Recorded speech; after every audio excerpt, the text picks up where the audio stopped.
নমস্কাৰ বন্ধুসকল, আশা কৰোঁ ভালে আছে। মহাভাৰত, আজি আহিছোঁ মহাভাৰতৰ বিষয়ে আৰু অকণমান আলোচনা কৰিবলৈ। মহাভাৰতৰ পঞ্চপাণ্ডৱ একচুৱেলি কোন আছিলে আপুনি জানেনে? দ্ৰৌপদী কোন আছিলে আপুনি জানেনে? অভিমন্যু একচুৱেলি কোন আছিলে জানেনে? অকণমান জানো আহক। এতিয়া জানেনে বুলি কওঁতে বহুতে ক'ব মই জানো, বা বহুতে জানে। যিকেইজনে নাজানে এই ভিডিঅ'টো তেওঁলোকৰ কাৰণে। পঞ্চপাণ্ডৱৰ প্ৰথম পাণ্ডৱ যুধিষ্ঠিৰ, তেওঁক কোৱা হয় ধৰ্মৰাজৰ পুত্ৰ। তেওঁ ধৰ্মৰাজৰ অংশাৱতাৰ আছিলে।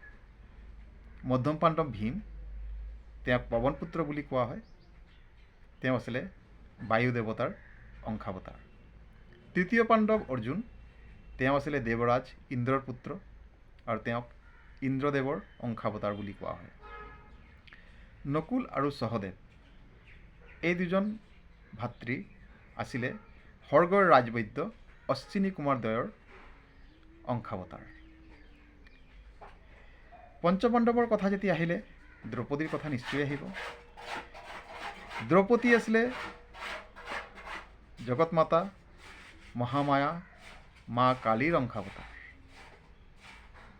মা কালীৰ অংশাৱতাৰ। কৰ্ণ কোন আছিলে?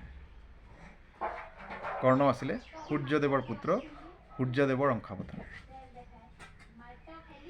আৰু কৃষ্ণ আৰু অৰ্জুন, সিহঁতে অকল মহাভাৰতৰ যুগতে সখা হৈ জন্ম লোৱা নাছিলে। যুগে যুগে সিহঁতে সমাজ কল্যাণৰ বাবে, ধৰ্ম ৰক্ষাৰ বাবে জন্ম লৈ আহিছে, অৱতাৰ লৈ আহিছে।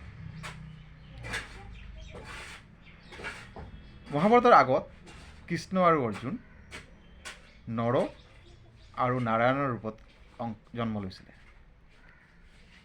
অৰ্জুন আছিলে নৰ আৰু কৃষ্ণ আছিলে নাৰায়ণ। আৰু কৃষ্ণ অৰ্জুনৰ লগত কৰ্ণৰ যুঁজ যুগে যুগে চলি আহিছে। এয়া কোনো নতুন কথা নহয়। অভিমন্যু কোন আছিলে জানেনে?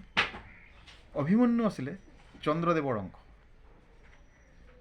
চন্দ্ৰদেৱৰ অংশ। ইমানটোৱে ক'লোঁ। লাহে লাহে আৰু কম বিস্তাৰিতকৈ। নমস্কাৰ। লগত থাকিব, আশীৰ্বাদ কৰিব। Good night.